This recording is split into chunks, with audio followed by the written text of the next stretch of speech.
Madhya Pradesh board of secondary education ने सोमवार को 12वीं क्लास के नतीजे जारी कर दिए। इस साल कुल 68.81% छात्रों ने कक्षा 12वीं की परीक्षा को पास किया है। पिछले साल की तुलना में इस साल 5% कम हुआ है। पिछले साल 72.37% छात्रों ने सफलता हासिल की थी। इस साल परीक्षा में खुशी सिंह ने 486 अंकों के साथ पहला स्थान हासिल किया है। उसके बाद दूसरे स्थान पर मधुलता को 489 अंक और तीसरे स्थान पर निकिता पाटीदार को 474 अंक मिला। इस साल आर्ट्स स्ट्रीम में टॉप 5 रैंक लड़कियों ने हासिल की है। इस साल कुल 73.40% लड़कियों ने परीक्षा में सफलता प्राप्त की, जबकि लड़कों का पास प्रतिशत 64.66% रहा। 59 चाइनीज ऐप्स पर प्रतिबंध लगाने के बाद भारत सरकार ने चीन पर एक और डिजिटल स्ट्राइक किया है। इस बार मोदी सरकार ने 47 ऐसे ऐप्स पर प्रतिबंध लगा दिया है जो पहले से बैन हुए 59 ऐप्स के क्लोन और लाइट वर्जन है। मतलब पहले से बैन ऐप के जैसे ऐप बनाकर उतार दिए गए थे। इन ऐप्स पर यूजर्स की डेटा चोरी का आरोप लगा है। भारत ने चीनी ऐप्स के खिलाफ कार्रवाई गलवान घाटी में झड़प के बाद शुरू की थी। चीन के साथ जारी सीमा विवाद के बीच भारत की ताकत जल्द ही बढ़ने वाली है। भारतीय वायुसेना के सबसे घातक 5 फाइटर जेट राफेल सोमवार को फ्रांस से भारत के लिए रवाना हो गए। चीन और पाकिस्तान के साथ चल रहे तनाव के बीच इन फाइटर जेट का भारत के लिए रवाना होना काफी अहम माना जा रहा है। राफेल विमान बुधवार यानी 29 जुलाई को हरियाणा के अंबाला स्थित एयरफोर्स स्टेशन पर लैंड करेंगे। 5 राफेल विमानों को हरी झंडी दिखाते हुए फ्रांस स्थित भारतीय दूतावास ने कहा कि नए राफेल विमान भारतीय वायुसेना की युद्ध क्षमता में बढ़ोतरी करेंगे। इसका फायदा भारत को रणनीतिक तौर पर भी होगा। राजस्थान में राज्यपाल कलराज मिश्र ने विधानसभा सत्र बुलाने को लेकर कहा है कि इसके लिए संवैधानिक तौर तरीकों का पालन किया जाना चाहिए। राजभवन की तरफ से जारी बयान में कहा गया है कि राज्यपाल सत्र बुलाने पर सहमत हैं, मगर संवैधानिक तौर तरीकों के अनुसार विधानसभा का सत्र बुलाया जाना चाहिए। राज्यपाल ने सत्र बुलाने के लिए अशोक गहलोत सरकार के सामने 3 बिंदु रखते हुए फिर से जवाब मांगा है।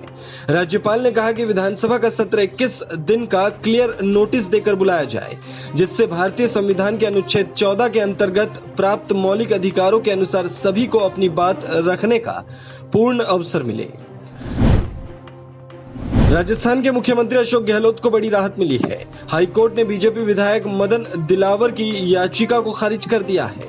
मदन दिलावर ने बीएसपी के सभी 6 विधायकों के कांग्रेस में विलय करने के खिलाफ याचिका दाखिल की थी। दरअसल बीजेपी विधायक मदन दिलावर ने बीएसपी के 6 विधायकों के कांग्रेस में विलय के खिलाफ स्पीकर सीपी जोशी के सामने दायर याचिका पर कार्रवाई नहीं होने को राजस्थान हाईकोर्ट में चुनौती दी थी। इस मामले में सुनवाई करते हुए हाईकोर्ट ने याचिका को खारिज कर दिया है।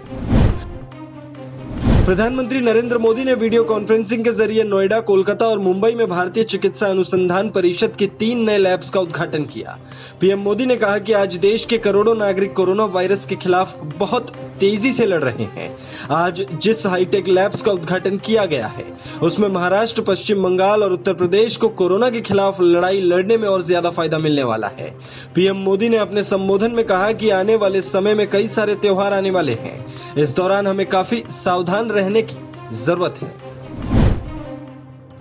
राष्ट्रीय जनता दल सुप्रीमो और बिहार के पूर्व मुख्यमंत्री लालू प्रसाद यादव का कोरोना टेस्ट रिपोर्ट तो नेगेटिव है, लेकिन रिम्स के प्राइवेट वार्ड में उनकी मदद के लिए तैनात 3 सेवादारों के पॉजिटिव पाए जाने से उनके समर्थकों और पार्टी में चिंता बढ़ गई है। पार्टी के प्रवक्ता का मानना है कि जो हालात हैं उससे साफ है कि आरजेडी अध्यक्ष अभी कोरोना के दायरे से बाहर नहीं है और उनके संक्रमण का खतरा बना हुआ है। लिहाजा पार्टी की मांग है कि विशेष परिस्थितियों में उन्हें बेल दी जानी चाहिए। बच्चन परिवार की बहू और एक्ट्रेस ऐश्वर्या राय बच्चन और उनकी बेटी आराध्या बच्चन कोरोना नेगेटिव है। अभिषेक बच्चन ने यह गुड न्यूज सोशल मीडिया पर शेयर की है। अभिषेक बच्चन ने ट्वीट करते हुए लिखा कि आप सभी की लगातार दुआओं और शुभकामनाओं का शुक्रिया। मैं हमेशा इसका ऋणी रहूंगा। ऐश्वर्या और आराध्या कोरोना नेगेटिव हो चुके हैं और अस्पताल से डिस्चार्ज कर दिए गए हैं। वे अब घर पर ही रहेंगे। मेरे पिता और मैं मेडिकल स्टाफ की निगरानी में अस्पताल में ही रहेंगे। अयोध्या में 5 अगस्त को राम मंदिर की नींव रखी जानी है। प्रधानमंत्री नरेंद्र मोदी खुद वहां पर मौजूद रहेंगे। साथ ही कई वीवीआईपी मेहमानों को बुलावा दिया गया है। इस बीच कांग्रेस नेता अधीर रंजन चौधरी ने ट्वीट कर एक मांग की है। अधीर रंजन चौधरी का कहना है कि सुप्रीम कोर्ट के पूर्व चीफ जस्टिस रंजन गोगोई को भी इस भूमि पूजन में बुलाना चाहिए। अगर ऐसा नहीं होता है तो पूर्व चीफ जस्टिस के साथ बड़ा अन्याय होगा।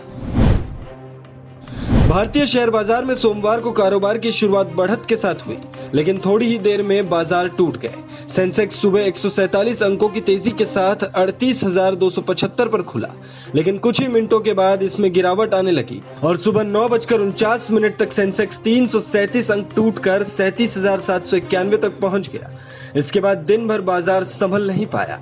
कारोबार के अंत में सेंसेक्स 194 अंकों की गिरावट के साथ 37,935 पर बंद हुआ। इसी तरह निफ्टी 31 अंकों की तेजी के साथ 11,255 पर खुला, लेकिन अंत में 62 अंकों की गिरावट के साथ 11,132 पर बंद हुआ।